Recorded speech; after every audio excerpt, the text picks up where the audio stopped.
Hello, hello, hello, everybody. And welcome to another Work Till We Win Wednesday with your girl Rene. And I am live with none other than our special guest, our author, Taylor Simien. Taylor, welcome, welcome, welcome. Thank you. So, listen, tell the people who you are, what you do, and why you wrote the book. My name is Taylor Simien. I am 25. I currently work in EMS, and I decided to write a book to help people grow. Is to help people grieve and heal the things that they thought they actually healed. My book is a purpose of just self motivating and letting you know that you're not the only one going through things and that everything will be okay. Now, listen, I like this book because oftentimes people go through things and they lose their voice. What do you have to say to people who are, they may have forgiven somebody, but they are still feeling the pain of what it is that they forgave them for? And because they said they forgave them, they can't necessarily talk about it again. You know what I'm saying? So, Yeah. what would you tell them to do? What advice would you give them? So what advice I would give them is to write. I felt like writing was my outlet on how to heal from things. I mean, we all forgive people, but we never forget the trauma or anything that they put us through. I feel like if you find your hobby, whether it's to draw or go sit by nature, just something that eases your mind to meditate, to help you with things that'll help you grow and that'll help you heal. Holding a lot of things in sometimes creates more trauma and it doesn't actually heal us. It actually stops us and we become stuck in a place that we don't know how to navigate to get out of. Girl, now you done said a whole lot because, whew, let me tell you, some stuck places, you can be functionally dysfunctional. Yes. Like you can be going along and you're truly good in other areas because like you said, you're stuck in a certain place. That place begins to spill over. And so I do appreciate the steps of like just getting out, getting away from people, getting out into nature and being one with oneself is truly, truly, truly important. And like, listen, I had to go ground the other day because some stuff came up for me. Whew, I couldn't talk to the person, they're dead. Right? And so it came up for me, and I just had to deal with that and really truly process how I really felt about it and all of the junk. It just came up. I had to cry about it.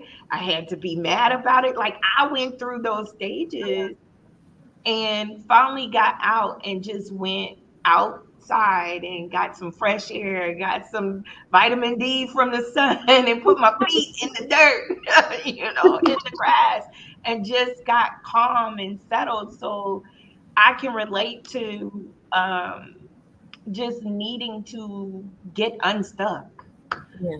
from those places. What are some other things that you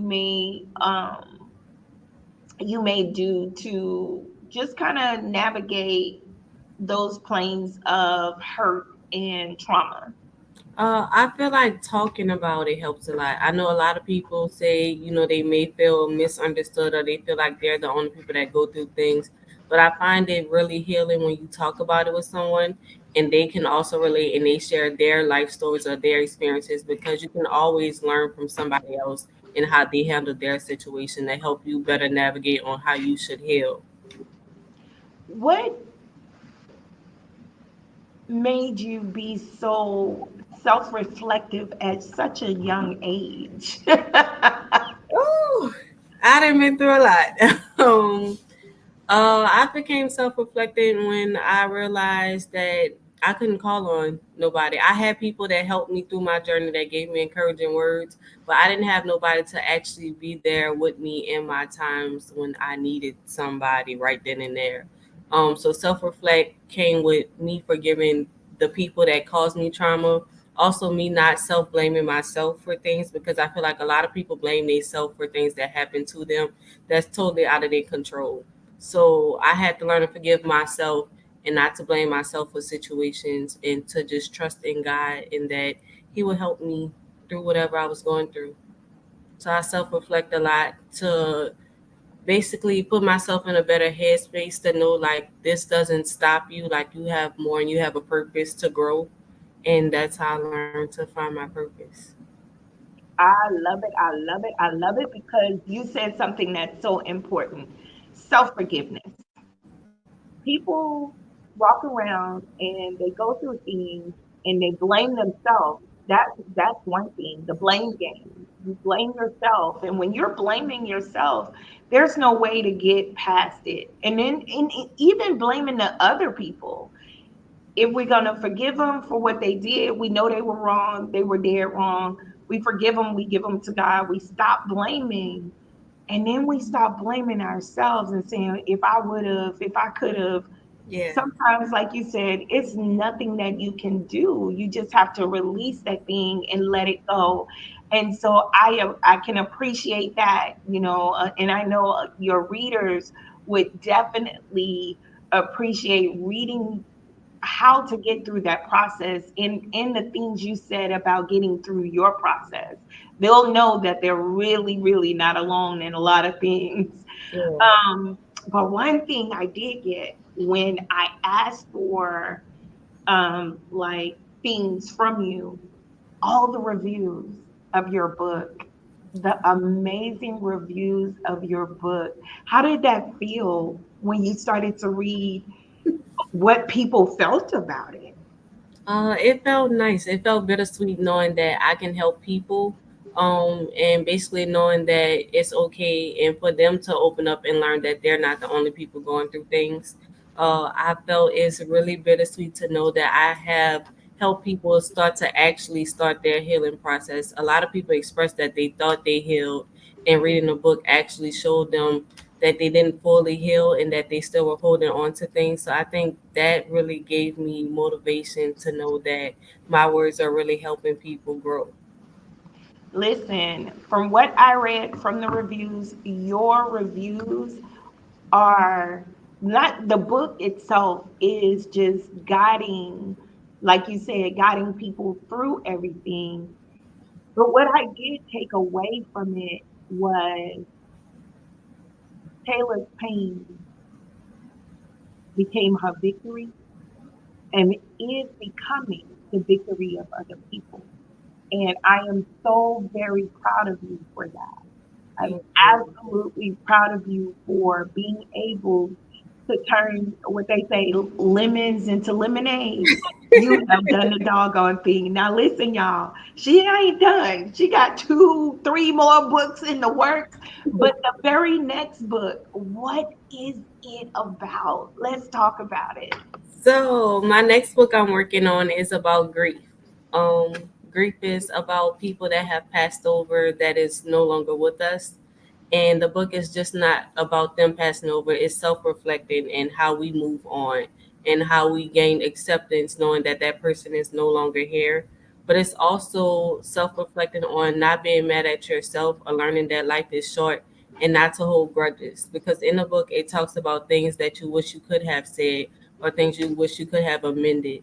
But it also talks about starting over, because your life is not the same. And I know people sit there and they talk about, oh, well, you'll get over it and life will go on. But you have to relearn yourself, because those routines and patterns of the person that used to be here, they're no longer here. So you really are closing that chapter of your life to rebuild a new chapter and starting on without them. Oh man, that's a lot. That's a lot. You did say, listen. Oh, that, my dear, is a mouthful because oftentimes there are things that go on with people when they're here. And for some reason, we think that because they died, we just can stuff it and move on and just go on. But again, like you said previously, we get stuck.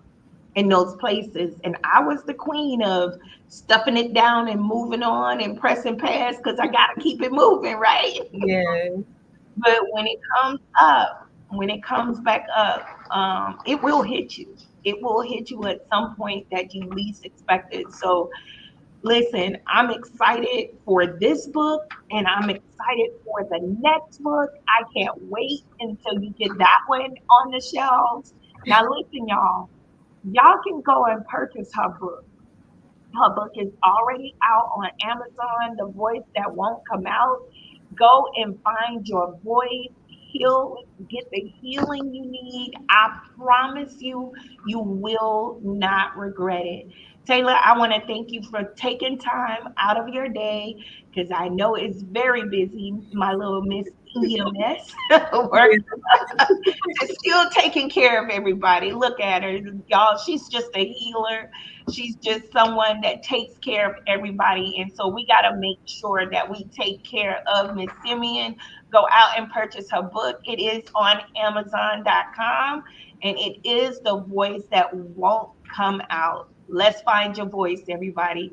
Taylor, thank you so much for coming You on. too. It's going to work till we win Wednesday, guys. Have a beautiful night.